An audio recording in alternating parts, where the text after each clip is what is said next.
In last week's video discussing Ty West's 2009 horror film, The House of the Devil, I talked about how that film served as a proto-art house slow burn horror film that would be a precursor to a new wave in the genre during the 2010s.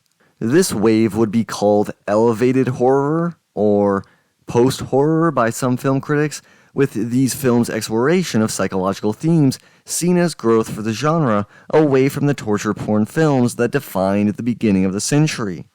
To look closer at this movement within horror cinema, I've decided to look at an under-discussed film from the early days of the movement. Today's video will look at The Blackcoat's Daughter. The film was directed by Osgood Perkins, son of Anthony Perkins of Psycho fame, and Barry Berenson, an actress, model, and photographer. His relationship with his parents, and in particular the strong emotional devastation he felt after their tragic deaths, would serve as the emotional core for the film. This emotional core, something deeply personal to Perkins, was something he felt was essential to the entire filmmaking process.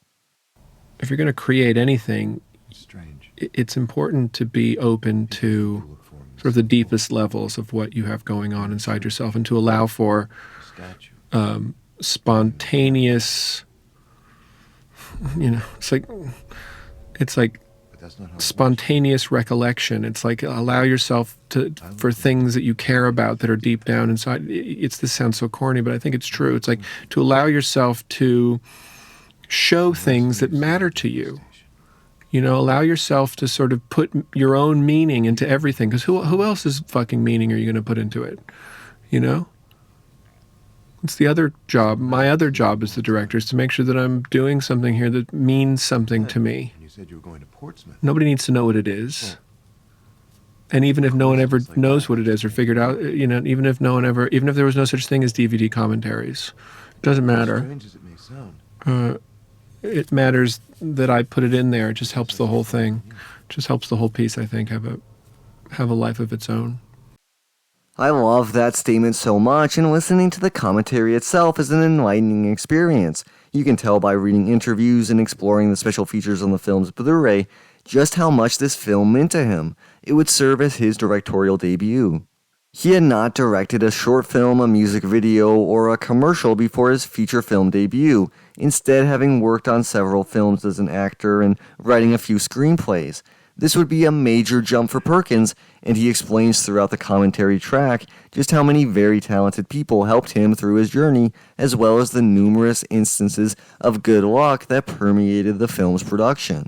After finishing the screenplay in 2012, it would take 3 more years for the film to find financing and begin filming. The production was shot in Ontario, Canada, during the winter. The cast and crew had to endure brutally cold winter nights, as there were several night scenes to shoot. While there is no reported budget that I could find for the film, it was made on a very low budget. Perkins would have his brother, the musician Elvis Perkins, score the film, a first for him. This collaboration would be essential to creating the tone of sadness that Perkins sought. He wanted the film to be sad, poetic, and beautiful, believing this, paired with the trappings of a possession horror film, would make the film unique.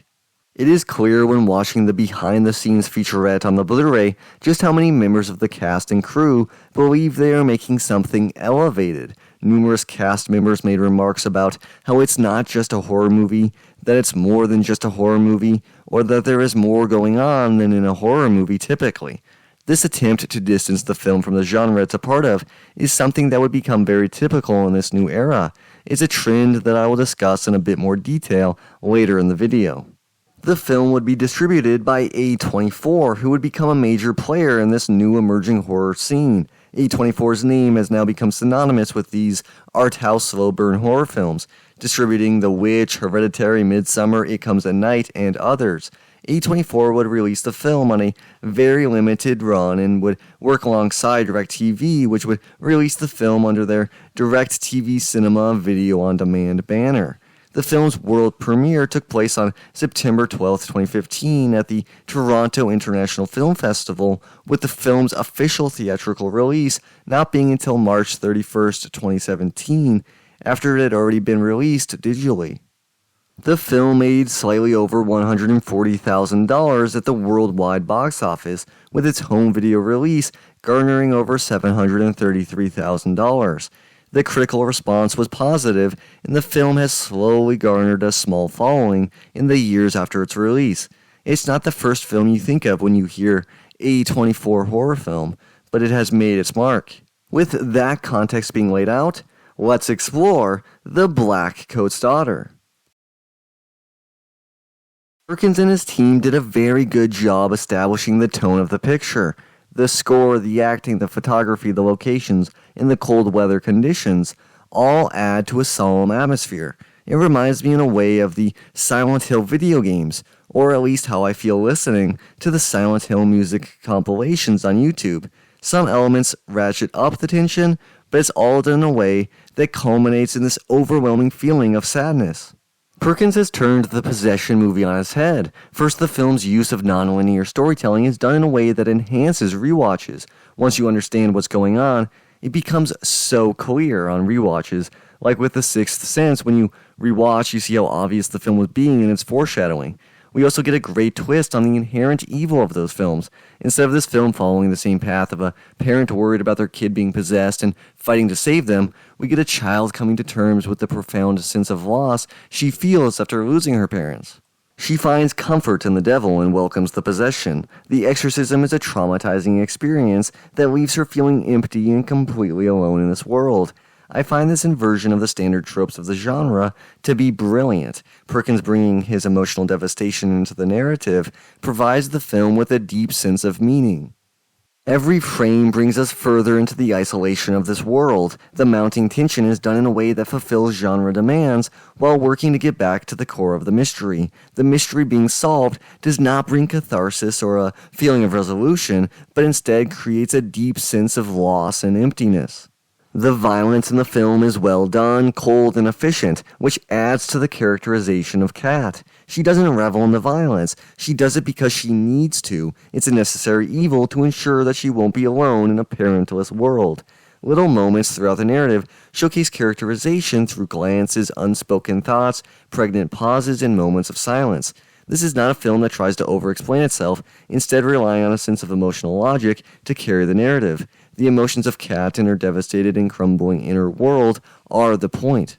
The acting in the film is solid, with each character feeling like they have many added layers that we aren't able to fully see. This detached feeling helps the mystery of the film and works on a Lynchian wavelength. There are a few moments in particular that gave me those David Lynch vibes, such as Laurent Holly's monologue in the car.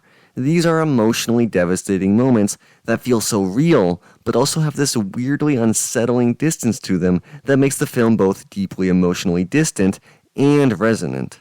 The distance comes from the grief that the characters are experiencing, with the resonance being the entire film's tone, matching the emotional wavelength of the characters, like a theatrical distancing effect that serves to bring the audience closer to the emotional core of the story. Elvis Perkins' score is hauntingly beautiful and is essential in establishing this tone. The location of the film is pitch perfect. In both timelines, the school serves as a haunting choice. With the earlier timeline, the school has a very strong liminal feeling to it.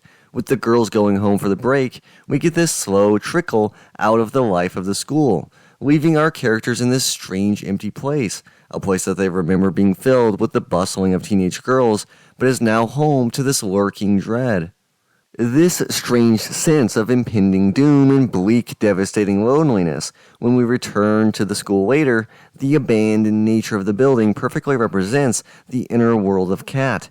She's unable to rekindle the connection she made with the devil. He is long gone from this place, and her only choice is to fully face the horrifying nature of the grief of losing her parents. This is a great debut from Osgood Perkins. The film is low budget and spends its money wisely. It uses its limitations as its strength, creating an entire aesthetic out of its budgetary limitations.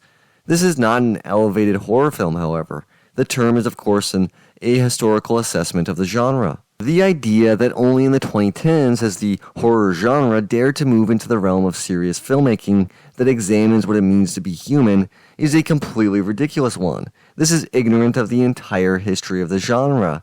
Maybe for small periods the genre has moved more into the realm of the schlocky or campy, such as during the slasher cycle of the early 80s, but the genre always returned to serious examinations and ruminations on life. Martyrs, Cure, The Fly, The Exorcist, Eyes Without a Face, Godzilla, The Wolfman, Bride of Frankenstein, and The Cabinet of Dr. Caligari represent over 80 years of the genre examining deep psychological issues through its narratives. Then, of course, there were films richly layered with social commentary, such as through the work of George Romero, Wes Craven, John Carpenter, Kiyoshi Kurosawa, Tobe Hooper, Clive Barker, Roman Polanski, James Whale, and many, many others. This is to point out how silly the idea is that horror films just now within this specific subgenre finally developed into mature stories. The people who make these arguments are now well versed in the genre and are trying to find some excuse for liking horror films. That being said, I do love The Blackcoat's Daughter. The film is a beautiful and hauntingly personal film from a first-time director. But it, along with the other so-called elevated horror films of that time, were not uniquely deep in a way that the genre had never seen before. Osgood Perkins and his team should be proud of their work on this film, and I hope it continues to move its way to cult classic status.